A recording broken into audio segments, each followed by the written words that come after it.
ভাই ওর আশেপাশে দেওয়া থাকতো পাওয়ার ব্যাংক, ল্যাম্প, মানে আশেপাশে ওর যা ধারালো কিছু থাকতো ওটা দিয়ে আমাকে হিট করতো। ইভেন ও নেশা করতো তো নিজের গায়েও ভাইয়া অনেক, কোথা তুমি থেকে এত কিছু বলো শক্তি না। আসতো আমি জানি না। আমি ওকে যখন মানুষ ডিফেন্স করতে আসতো ভাইয়া, ও এরকম সিন ক্রিয়েট করতো। ও আমাকে তারপর যখন আমি কিছু টুকটাক ভিডিও বা ছবি তুলে রেখেছি, ও কি করতো এটার জন্য নিজেই কিছু ভিডিও করে রাখতো যাতে ও পরবর্তীতে আপনাদের সামনে এগুলো বলতে পারে না ও আমাকে মেরেছে।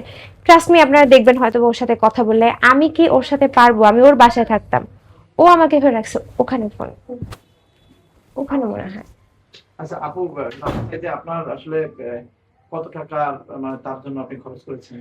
প্রায় অ্যারাউন্ড 40-50 লাখ। আমি তো আসলে ভাবে কাউন্ট করে রাখিনি, বাট আমার এফডিআর আমি যদি লাস্ট আমার এফডিআর আমি চেক করি, আমি 40-50 লাখ টাকা তার পিছনে অলরেডি আমি ওয়েস্ট কয় করেছি। মাসে?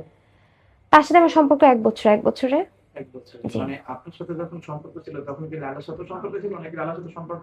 না, আমি তাকে 1 বছর যাবত চিনি, আর আমি যতটুকু জানি লাইলার সাথে তার সম্পর্ক 1.5-2 বছর যাবতই নাই। তো আমি যখন তাকে চিনি, আচ্ছা রিসিভ আমি করবে, রিসিভ করে কি বলে?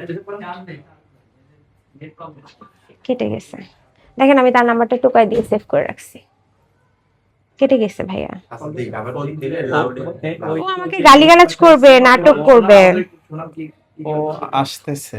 কোথায়? এখানে? ও তো ও এখানে কেন আসবে? ও তো আমার বাসায় অ্যালাউড না। ও আমার বাসায় কেন আসবে? এসে আমার সাথে আবার মারধর করবে আপনাদের সামনে?